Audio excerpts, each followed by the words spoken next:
Hello friend, Neena education की आज की क्लास में आप सभी का स्वागत है। आज की क्लास में हम लोग पढ़ने वाले हैं जेपीएससी पीटी के सिलेबस के अकॉर्डिंग जनजातीय विद्रोह के दूसरे भाग को।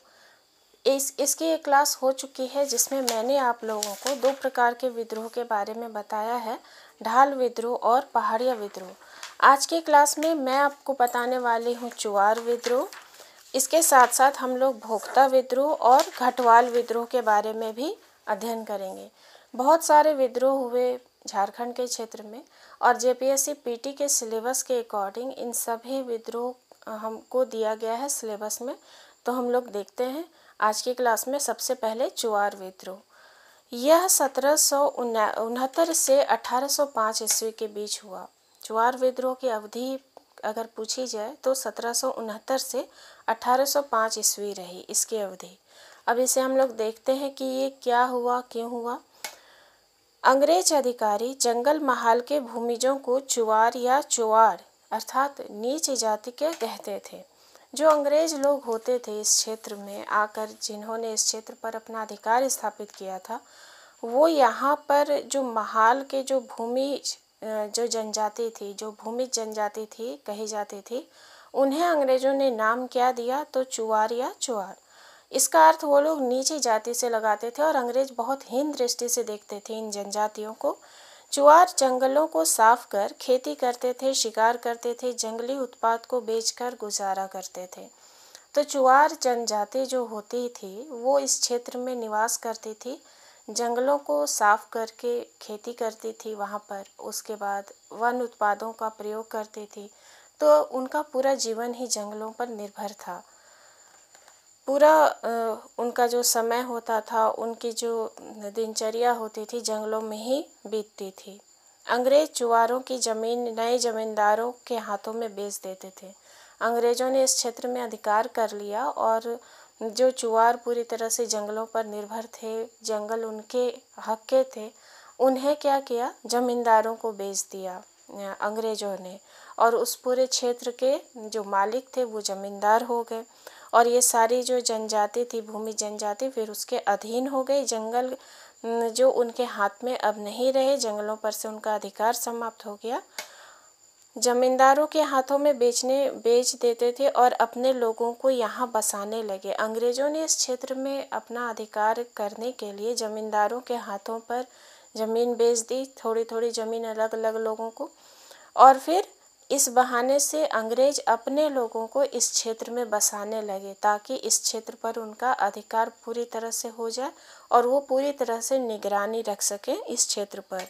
साथ ही पाइकों अर्थात सिपाही को हटाकर अपने सिपाही तैनात करने लगे।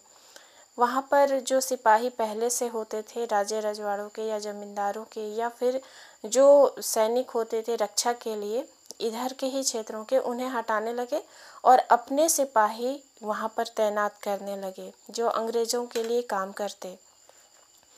हजारों पाइक जमीन, घर द्वार, जीविका सब छीन लिया गया। हजारों ऐसे जो पाइक थे अर्थात जो निगरानी रखने वाले लोग थे, सिपाही के रूप में काम करते थे क्षेत्रों के बाहर क्षेत्रों में, उन्हें हटाकर अंग्रेज़ों ने अपने सैनिक डाल दिए। इससे वो सभी लोग जो ये काम करते थे, जो पाइक थे, वो सभी बेरोजगार हो गए। उनके घर जगह ज़मीन सब कुछ उनसे छीन गया।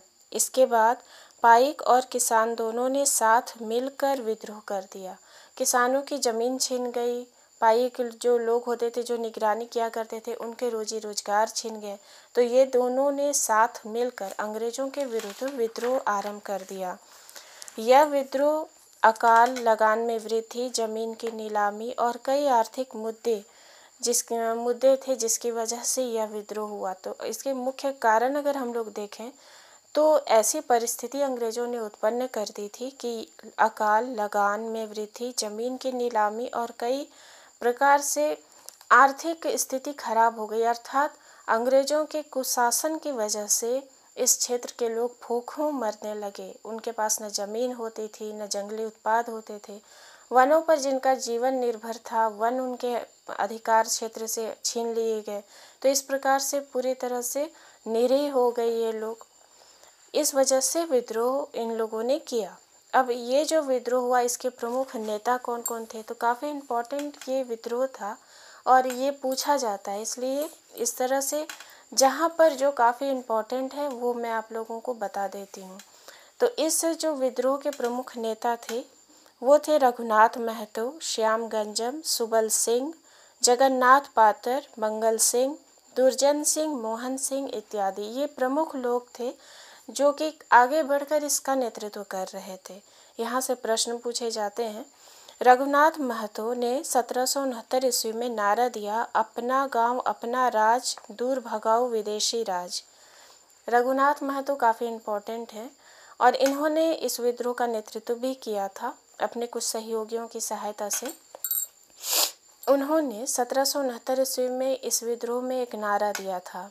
वो नारा क्या था? अपना गांव अपना राज, दूर भगाओ विदेशी राज। ये कभी कभी इस नारे को लिखा जाता है, प्रश्न के रूप में पूछा जाता है और पूछा जाता है कि ये किसने दिया था, ये नारा किसने दिया था, तो याद रखेंगे। अब पहले भी मैंने बताया कि जब जब विद्रोह हुए तब तब अंग्रेज़ों ने अपना कुचक्र चलाया। तो ये विद्रोह जब आरंभ हुआ तो इस विद्रोह का दमन करने के लिए अंग्रेज अफसर आए। कौन आए जो दमन करता थे? Lieutenant Nunn, captain Forbes, lieutenant Goodyear. ये 3 अंग्रेज अफसर थे जो इस विद्रोह के दमनकर्ता के रूप में सामने आए। दमनकर्ता के भी नाम पूछे जाते हैं एग्ज़ाम में, तो याद रखेंगे। ये जो विद्रोह था इसके जो दमनकर्ता थे lieutenant Nunn, captain Forbes, lieutenant Goodyear. Company सरकार ने पाइकों, किसानों और जमींदारों को सारी सुविधाएं दे दी और उनकी ज़मीन दे दी। अब अंग्रेज जो अफसर आए इस क्षेत्र में, उन्होंने देखा कि अभी फ़िलहाल इस विद्रोह को दबाना मुश्किल है, क्योंकि बहुत ही प्रचंड स्थिति में ये विद्रोह इन लोगों ने किया था, जो किसान थे और ये पाइक थे। तो उन लोगों ने तत्काल विद्रोह को शांत करने के लिए इन्हें लोभ लुभावन दिए, इनकी ज़मीन वापस दे दी और बहुत सारी एक्स्ट्रा फैसिलिटीज़ इन्हें दे दी ताकि ये विद्रोह दब जाए। 6 मार्च 1800 ईस्वी में प्रस्ताव द्वारा जमींदारी घटवाली पुलिस व्यवस्था में सुधार किया गया और गैर आदिवासी दरोगाओं के स्थान पर स्थानीय लोगों को पुलिस अधिकारी बनाया। तब जाकर यह विद्रोह शांत हुआ। यह विद्रोह इतना प्रचंड रूप से हुआ था कि जब जो इसके दमन करता थे वो आए और उन्होंने बहुत प्रयास किया इसे दबाने का, लेकिन उन्हें हार कर ये करना पड़ा कि ज़मीनें वापस देनी पड़ी, उनकी नौकरियां उन्हें वापस देनी पड़ी। इसके साथ साथ जो पाइक को हटाकर अंग्रेज़ों ने अपने सैनिक वहां पर लगा दिए थे, ये सिस्टम को चेंज करना पड़ा और पूरे जो गैर आदिवासी दरोगा थे उनके स्थान पर उन्हीं लोगों को वापस फिर रखा जो पहले से थे। अर्थात किसानों को ज़मीन मिल गई, पाइकों को उनकी नौकरी मिल गई, जंगलों पर थोड़ा अधिकार मिल गया और भी थोड़ी बहुत सुविधाओं को देने के बाद यह विद्रोह शांत हुआ।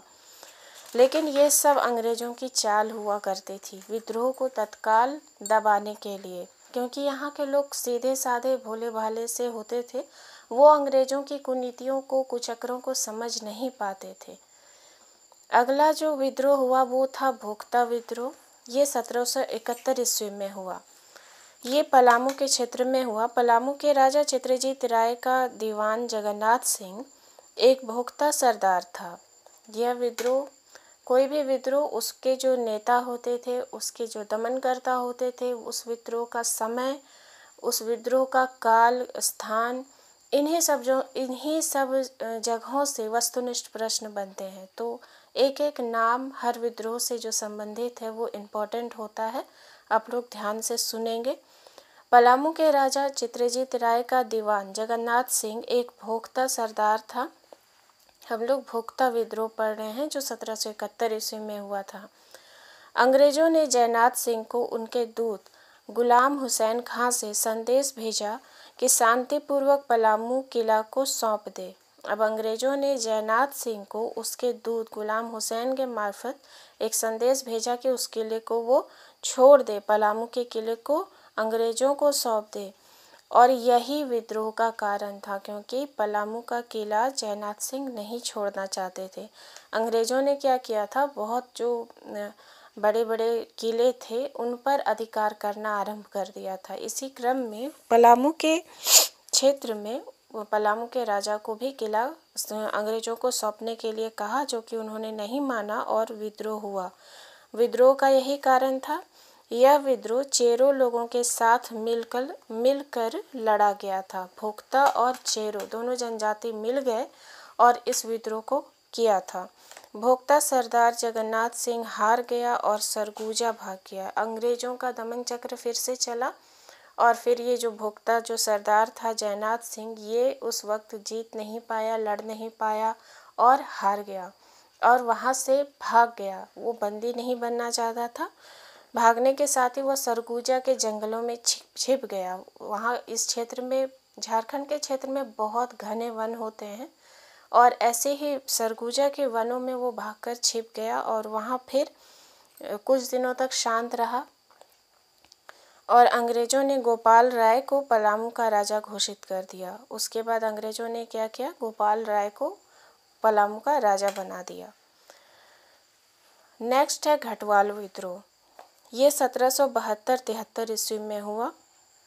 वैसी पहाड़िया जनजाति जो घाटों से अर्थात रास्ता से कर वसूली करती थी, वैसी पहाड़िया जनजाति जो घाटों से कर वसूली करती थी, उन्हें घटवाल कहा जाता था। वैसी जनजाति जो रास्तों से टैक्स लेते थे, कोई भी आने जाने वाले व्यक्ति जो किसी काम से जाते थे, अपना बिजनेस के लिए या फिर किसी प्रकार के रोजी रोजगार के लिए जो रास्तों का प्रयोग करते थे, उनसे टैक्स लेते थे। इसे ही घटवाल जनजाति कहा जाता था, जो रास्तों का टैक्स लेते थे। हजारीबाग खासकर रामगढ़ राज्य में यह विद्रोह हुआ था। अब इसका स्थान जो था वो हजारीबाग और खास और रामगढ़ का क्षेत्र था। रामगढ़ के राजा मुकुंद सिंह के राज्य पर उसके एक संबंधी तेज सिंह ने अपना अधिकार कर दिया। रामगढ़ क्षेत्र में यह विद्रोह हुआ था। विद्रोह क्यों हुआ था? तो इस क्षेत्र के जो राजा थे मुकुंद सिंह, उनका राज्य था, लेकिन उस पर उन्हीं के एक संबंधी ने, उनके ही परिवार के एक व्यक्ति तेज सिंह ने अपना अधिकार घोषित कर दिया, अपना अधिकार जताया, क्योंकि वो जो व्यक्ति था तेज सिंह, वो अंग्रेजों से जा मिला था। अंग्रेजों की सहायता से वो ऐसा कर रहा था। अंग्रेजों ने उसकी सहायता भी की। उसे मुकुंद सिंह वहाँ से भाग खड़ा हुआ। अंग्रेजों की मदद से जब उसने स्वयं को इस क्षेत्र का राजा घोषित किया या इस क्षेत्र का मालिक बनाया, तो फिर जो मुकुंद सिंह था वो वहाँ से भाग गया। उसकी प्रजा ने विद्रोह कर दिया। अब यहाँ की जो प्रजा थी उसने विद्रोह कर दिया, क्योंकि उसके राजा को वहाँ से भागना पड़ा था।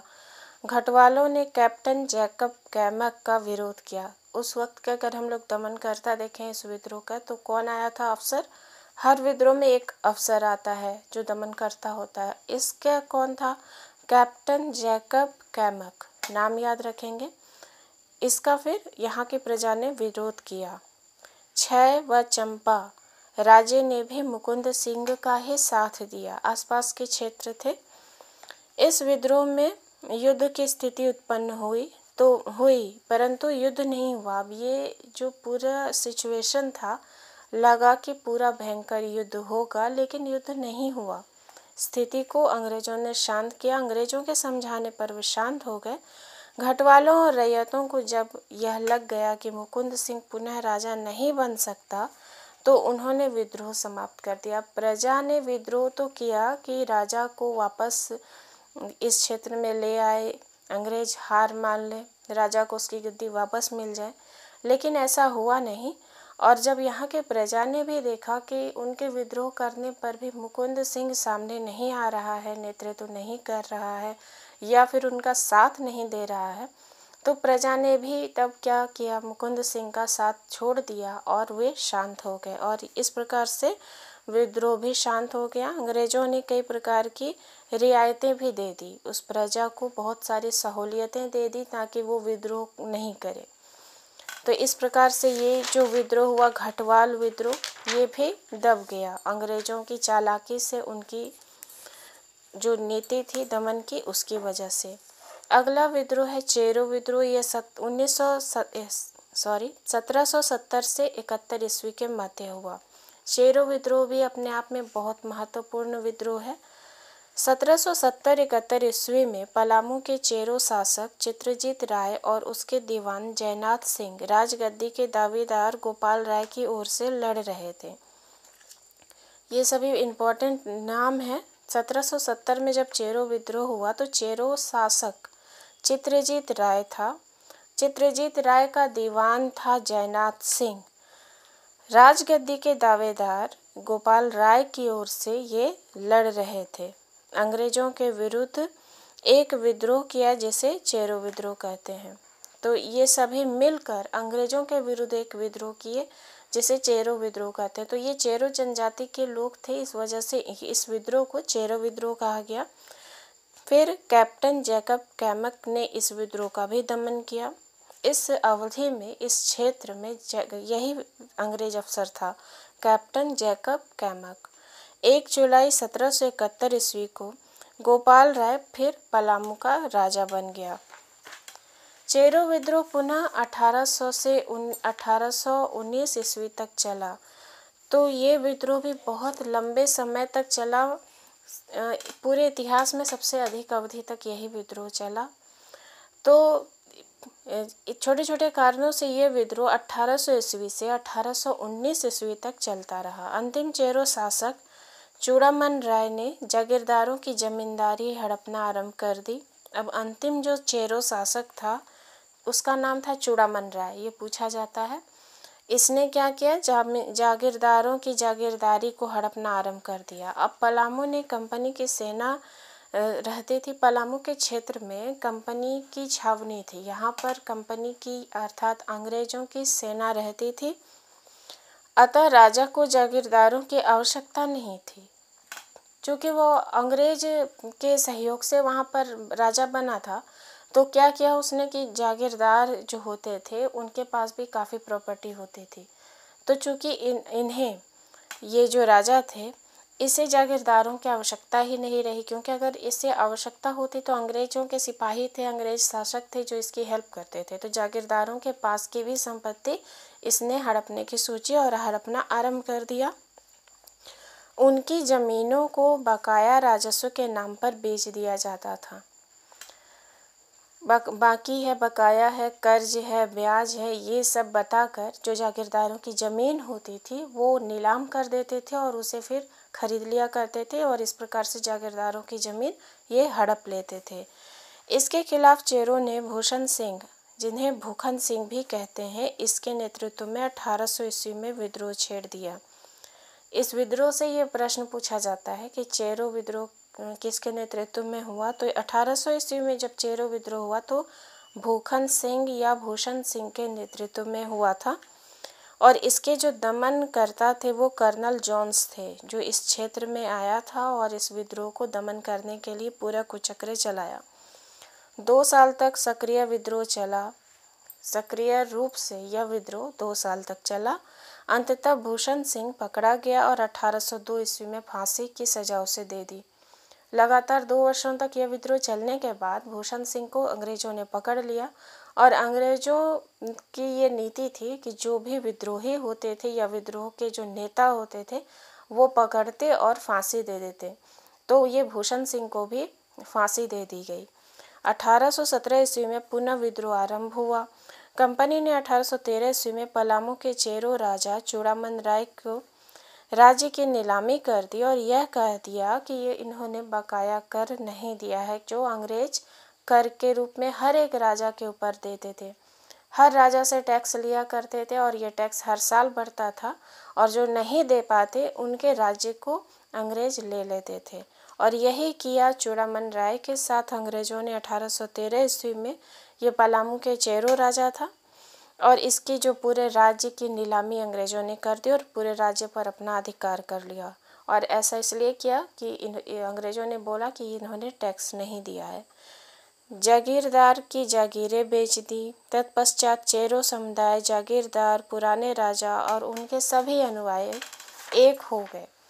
तो अंग्रेजों ने जिन जिन से उनके हक छीने, अब उनकी जगह ज़मीन संपत्ति छीनी, जिनके रोजी रोजगार छीन लिए, किसान के, जागीरदार के, जमींदार के। तो जब सबसे सबका हक छीन लिया, राजाओं से उनका राज्य छीन लिया, तो इस क्षेत्र के ये सभी व्यक्ति, चाहे वो चेरो समुदाय के लोग हों, जागीरदार हों, पुराने वैसे राजा हों जिनके राज्य को हड़प लिया, और उनके अनुयायी अर्थात उनकी प्रजा, ये सभी मिलकर एकत्रित हो गए और फिर से इन लोगों ने विद्रोह कर दिया। रामबक्ष सिंह और शिव प्रसाद सिंह ने इस समय इस विद्रोह का नेतृत्व किया। चूँकि विद्रोह बहुत लंबे समय तक हुआ था और बीच बीच में यह विद्रोह को दबा दिया जाता था, तो हर बार एक नए नेता होते थे। तो रामबक्ष सिंह और शिव प्रसाद सिंह ने फिर से, जो बाद में यह विद्रोह हुआ, तो इसका नेतृत्व किया। और इस वक्त जो अंग्रेज था वो था रफसेज, जिसने कि दमन चक्र चलाया था। इसने क्या किया, जागीरदारों और विद्रोहियों को बंदी बना लिया। विद्रोह को दबाने के लिए, कुचलने के लिए जागीरदारों और विद्रोहियों को बंदी बना लिया। लेकिन इससे भी विद्रोह नहीं थमा, क्योंकि इनका जो ग्रुप था या समूह था जिसमें लोग थे वो बहुत सारे थे। अंततः 1819 ईस्वी में ईस्ट इंडिया कंपनी को पलामू को अपने शासन में लेना पड़ा। 1819 ईस्वी में जब जो भी यहाँ पर दमनकर्ता को भेजती थी कंपनी, वो नहीं कंट्रोल कर पाते थे। लास्ट में 1819 ईस्वी ने ईस्ट इंडिया कंपनी ने पलामू क्षेत्र को अपने अंडर कंट्रोल कर लिया। वो डायरेक्ट यहाँ पर नियंत्रण करने लगे, अपने अंदर ले लिया, अपने शासन में ले लिया।